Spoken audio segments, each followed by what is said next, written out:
안녕하세요. 좋은 밤입니다. 오늘은 1억 독자를 매료시킨 히가시노 게이고의 최신작 블랙 쇼맨과 운명의 바퀴를 소개해 드리겠습니다. 데뷔 후 40년간 성실하게 작품을 출간해온 히가시노 게이고는 명실공히 인기 작가로 다양한 장르를 넘나들며 수많은 독자를 사로잡았습니다.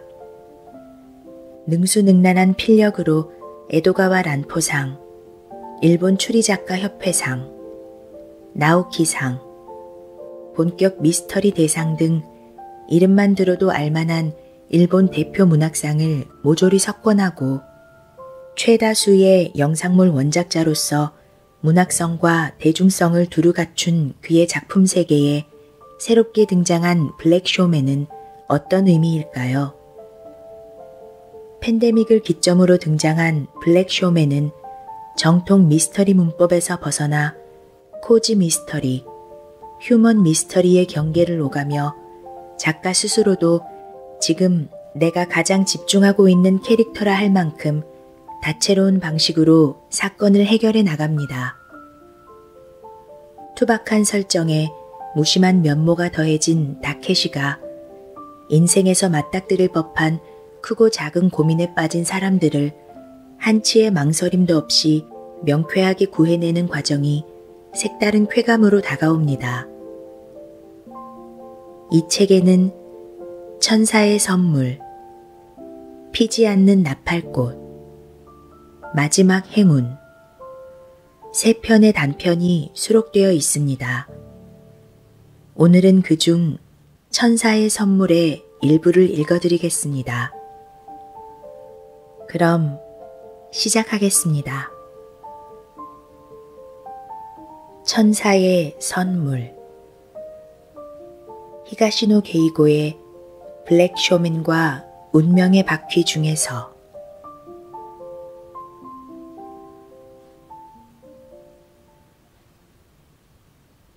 마요는 인터폰 패널에 호수를 입력하고 나서 바로 호출 버튼을 누르지 않고 표정근에 한껏 힘을 줘 양쪽 입꼬리를 올렸다. 뺨 주변 근육이 긴장하는 걸 느끼며 가까스로 버튼을 눌렀다. 요즘은 대부분 인터폰에 카메라가 달려 있어서 방문객은 아무것도 못 보더라도 상대방은 누가 왔는지 훤히 알 수 있다. 무뚝뚝한 표정을 짓고 있으면 그만큼 고객의 심기를 불편하게 할 수도 있다. 여성의 차분한 목소리가 네 하고 대답했다. 안녕하세요. 늘 신세를 지고 있습니다. 분코 건축사무소의 가미오입니다. 들어오세요 라는 목소리와 함께 자동 잠금 문이 열렸다. 입구로 들어서고 나서야 마요는 얼굴에 긴장을 풀었다. 홀을 지나 엘리베이터로 향하며 세련되고 고급스러운 맨션 현관을 둘러봤다. 지은 지 20년 된 집이라 해도 도심에 자리하고 역까지 걸어서 5분이라는 입지는 매력적이었다. 자산 가치가 충분하니 처음 분양받았을 때보다 분명 집값은 올랐을 것이다. 맨션 8층에서 마요를 기다리던 건 도미나가 요시카즈와 아사코 부부였다. 요시카즈는 70살쯤 돼 보였고 아사코는 남편보다 몇 살 아래로 보였다. 여기까지 와달라고 해서 미안해요. 마요 앞에 찻잔을 내려놓으며 아사코가 사과의 말을 건넸다. 짙은 갈색으로 염색한 짧은 머리가 자그마한 체구와 잘 어울렸다. 별 말씀을요 하고 대답하며 마요는 옆에 놓아둔 가방에서 파일을 꺼냈다. 마침 저희도 연락을 드리려던 참이었어요. 지난번에 고민하시던 욕실 디자인과 세탁기 배치 말인데요. 다른 안을 2가지 준비했습니다. 도면을 펼쳐야 해서 마요는 홍차잔을 옆으로 치웠다. 아, 그 이야기는 좀 이따 해도 될까요? 아사코가 당황한 듯 말했다. 마요는 파일을 펼치려던 손을 멈췄다. 욕실에 무슨 문제라도 있나요? 아니요, 그게 아니라 실은 따로 상의하고 싶은 일이 있어서요. 아, 그러시군요. 마요는 파일을 닫았다. 그럼 어느 부분일까요? 지난번에 뵀을 때는 욕실 주변 말고는 저희 제안에 문제는 없다고 하셨던 것 같은데요. 네, 맞아요. 그러니까 저흰 리모델링에 관한 걸 말하려는 게 아니에요. 네. 그때까지 침묵을 지켰던 요시카즈가 아사코하고 말문을 열었다. 분명하게 말하는 게 좋겠어. 안 그러면 가미오 씨도 난감하실 테니. 아, 그러네요. 아사코는 마요 쪽을 보며 허리를 쭉 폈다. 정말 죄송합니다만 이번 공사는 일단 보류하려고 합니다. 네? 놀라서 새된 목소리가 새어나왔다. 보류라 하시면 공사를 연기하시겠다는 말씀이신가요? 네, 맞아요. 당분간 연기한다고 할까. 그만둘지도 모릅니다. 요시카즈가 무뚝뚝하게 말했다. 리모델링 계획 자체를 백지로 돌린다는 말입니다. 마요는 아연실색했다. 예상치 못했던 사태였다. 아, 고객님, 그게 무슨 말씀이신가요? 뭔가 예정을 변경하신다는 걸까요? 비슷합니다. 요시카즈가 대답했다. 여러모로 애써주셨는데 죄송합니다. 저희도 피치 못할 사정이 생겨서 말입니다. 물론 지금까지 든 비용은 지불할 생각입니다. 괜찮으시다면 어떤 사정인지 여쭤봐도 될까요? 그게 하고 아사코가 말문을 열자 요시카즈가 그만해 하고 제지했다. 쓸데없는 소리 마. 뭐 좋은 일이라고 집안의 수치를 떠벌려. 하지만 가미오 씨는 지금까지 여러모로 신세를 진 분이고 그러니까 폐를 끼친 만큼 금전적으로 성의를 보일 수밖에 없지. 요시카즈는 뚱한 얼굴로 마요를 쳐다봤다. 부디 이해해 주시길 부탁드립니다. 마요는 당혹스러워하며 아사코를 바라봤다. 아사코는 난감한 표정으로 고개를 까닥 숙였다. 일단 지금은 돌아가 달라고 부탁하는 표정이었다. 알겠습니다. 그럼 공사 발주는 일단 취소하고 고객님께서 다시 연락을 주시는 걸로 처리하면 될까요? 네, 그러시죠. 요시카즈는 관심 없다는 듯 말했다. 연기하실지 중단하실지 언제쯤 결정이 날지 그 시기를 대략적으로라도 알 수 있을까요? 요시카즈의 표정이 더욱 일그러지며 언제쯤이지? 하고 아사코에게 물었다. 다음 달 말에 출산이라고 했지? 그럼 아무리 빨라야 2달 뒤겠군. 뜻밖의 말에 마요는 눈을 끔뻑였다. 출산이라니 그게 무슨 말인가? 그렇게 빨리 결론이 날까요? 다퉈볼 부분이 있으니 더 오래 걸리지 않겠어요? 그것도 그렇군. 가미오 씨, 시기에 대해서는 다시 연락드리겠습니다. 마요는 알겠습니다 하고 대답한 뒤 꺼냈던 파일을 다시 가방에 넣었다. 묵직한 파일이 쓰레기로 변할지도 모른다고 생각하니 마음이 무거워졌다. 맨션을 나와 역으로 걸음을 옮겼다. 머릿속은 여전히 혼란스러웠다. 오랜만에 들어온 큰 건이라 상사도 기대하고 있었다. 일정은 연기됐고 어쩌면 백지로 돌아갈지도 모른다고 보고하면 어떤 표정을 지을까. 아무튼 둘러댈 말을 생각하는데 스마트폰이 울렸다. 화면을 보고 걸음을 멈췄다. 도미나가 아사코의 전화였다.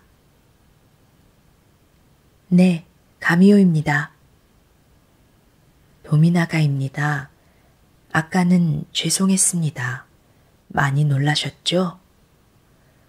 아, 네. 전혀 예상하지 못했던 상황이라.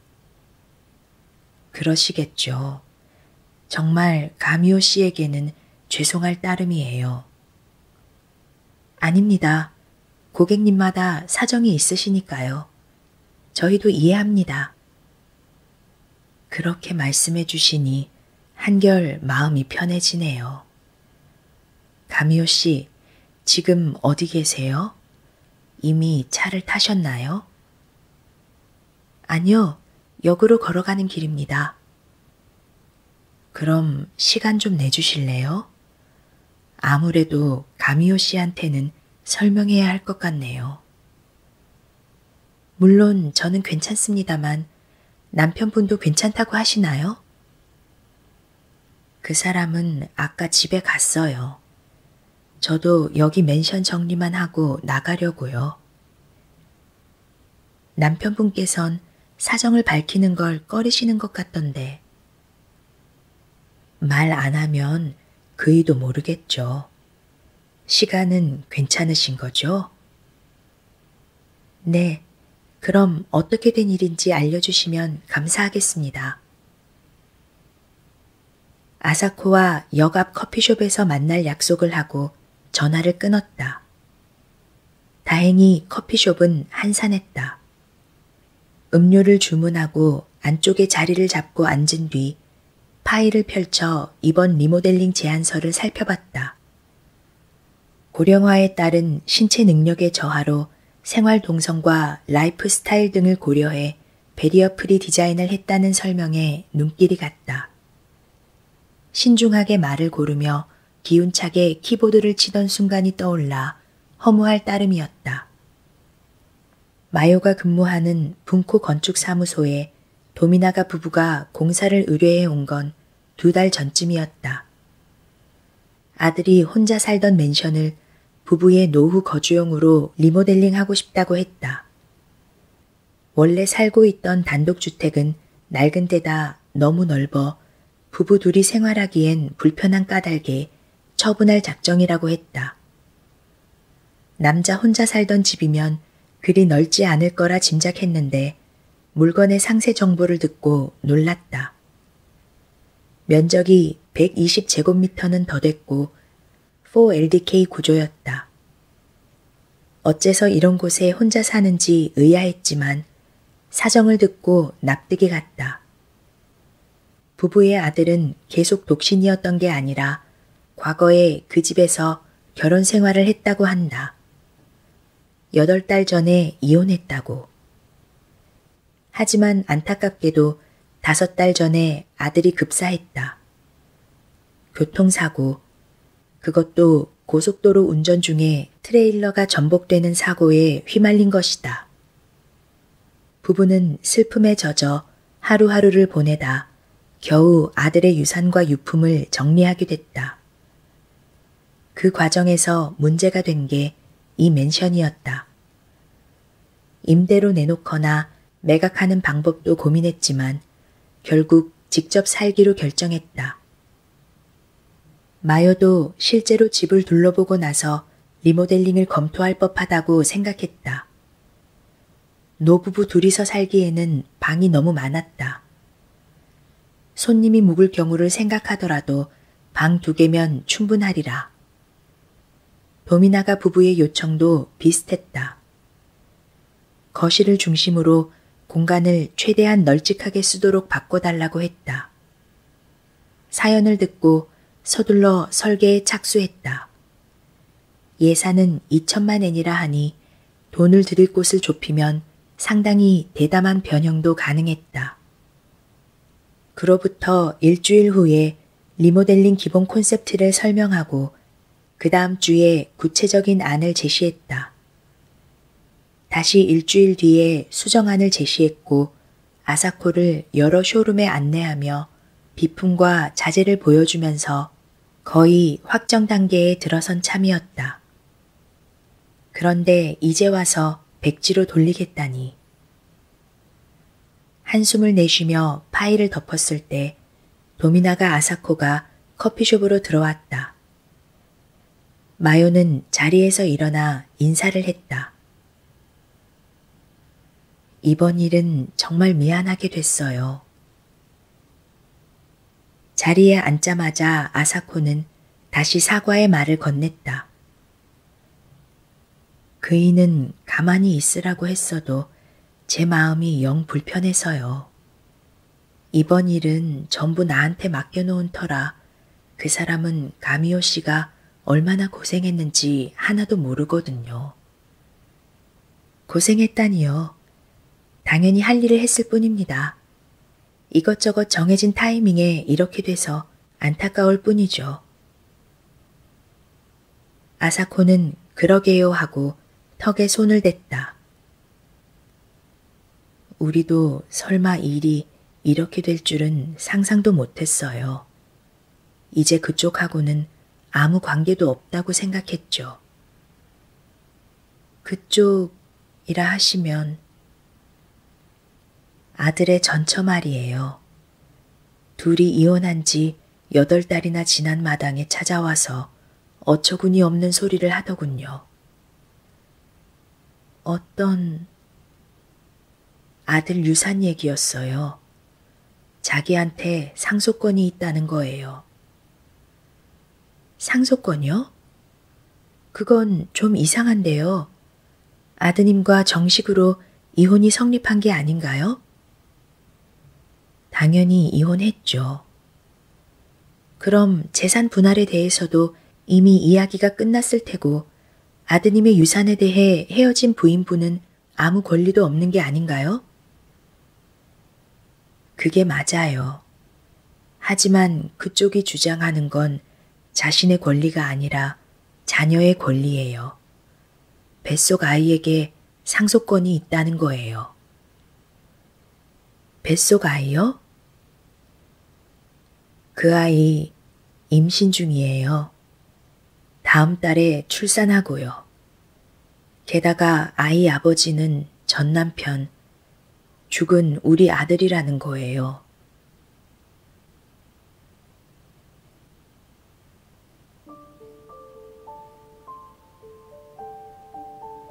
제가 읽어드릴 수 있는 부분은 여기까지입니다. 다른 작품으로 다시 찾아오겠습니다.